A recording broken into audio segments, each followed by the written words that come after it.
lalaki to any woman or lady, no?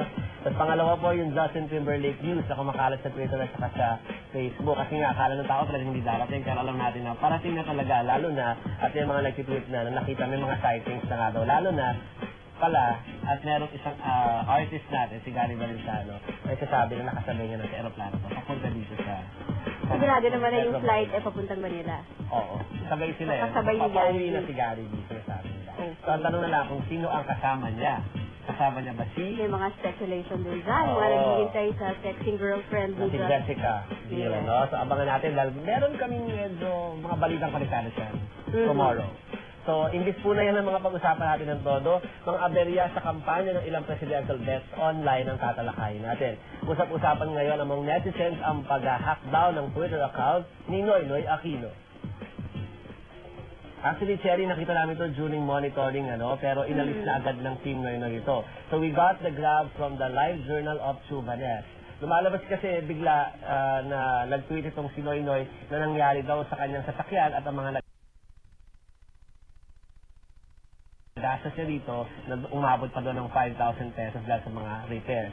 Nag-aalala ang mga followers si Noynoy kasi baka doon na-hack ito. Pero pinaliwanag na ng kampo nila na mistake ito ng staff ng senador. Nakapag-post doon ng something personal, sabi nila. So talagang staff daw niya ang nag-post. So sabi nga nila Oswell na daw, pero nabuko lang nga naman doon na hindi pala si Noynoy na nag-tweet ito sa account na ito.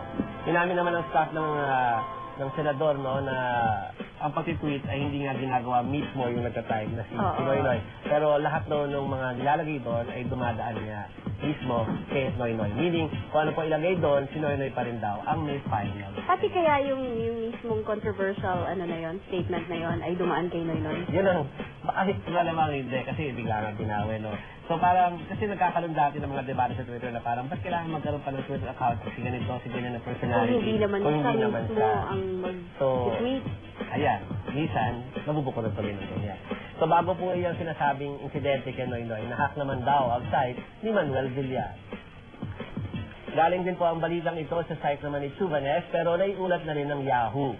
Ang nakakatawa sa pangyayari ito, isang Chris Aquino daw ang nang-hack nitong page na to. Napaka ibang klase, no? Pero siyempre, hindi naman ang totoong Chris Aquino, Cherry, ang nag-hack nito. Itinanggila ng kampo ng mga Aquino na may kinalaman nga sa hacking ang bunsong kapatid ni Noynoy. Okay na rin ang site ni Villar sa ngayon at hindi na rin nila gusto pag-usapan kung sino daw yung Chris Aquino. Oo. Nag-hacking site. Ano kayo nangyayari? May speculation, hindi ba daw yung mga IT experts ng isa't isa ang nag-hack dun sa isa't isa sa nilang mga parang website. meron labanan sa Oo. Matindi rin talaga ang labanan sa cyberspace. Alam nila kung gaano Dating sa ka-importante supporters. ang labanan sa cyberspace kasi minsan doon nagsisimula yung mga intriga. That's correct. Na At doon napapalaki ang mga intriga. So, Cherry. Yes, tingnan naman natin ngayon, Jovi, ang mga latest na I Love 10 photos na pinost ng ating mga tenors sa ating wall. Ang gusto po namin sana, sana kunan niyo po ang inyong sarili na may hawak na I Love 10 sign, tapos ay i-post nyo sa ating FB group. Gagamitin po natin ito sa isang mosaic at isang slideshow na nagpapakita ng close-knit 10 family. Kasali po kayo dyan dahil kapatid ang turing namin sa inyo. And we are also encouraging our tenors to post their favorite 10 moments, ang 10 bagay na hindi ninyo malilimutan sa 10. Panahon po ngayon nga ng pag-alala, kaya ilista niyo muna ang mga moments ng 10 na tumatak sa inyong isipan. Ilalabas din namin ang compilation ng best 10 moments na base sa mga pinili nyo sa mga susunod na edisyon ng 10. Bago yung huli, Cherry, alam mo ba, kailangan antayin ito ng mga tenors, yung susunod na sa Lunes, sa Tuesday, saka sa Wednesday, puno-puno po ng sorpresa para sa mga tenors. Lalo na konektado po ito sa mga inilista ninyo na mga gusto niyo ulit mga makita. Okay. Malay niyo may magbabalik. Oo. Sa mga susunod diba? na araw. At saka, abangan din nila bukas, Ruby, dahil meron din tayong mga updates sa mga panibagong shows na alam ko ay interesado rin silang malaman kung anong aabangan nila dito sa after tomorrow or simula tomorrow, pwede namin sabihin kung anong mangyayari. That's correct. Wala nang manghuhula pa. Meron pa tayo isang huling paalala, yung maghanda na po tayo para naman sa The Big Twitter Farewell for 10. Dahil isa naman po tayo sa naunang newscast na nagparamdam sa Twitter, let's say goodbye to 10 in a big way sa Twitter. At ang request po namin sa mga tenor, Mag-sign up na kayo sa Twitter pagkatapos ay follow us by searching for @KenTV5. Ang target date ng Big Twitter Goodbye ay sa Lunes, March 29, 2010. O 3 days bago mag-Holy Week break.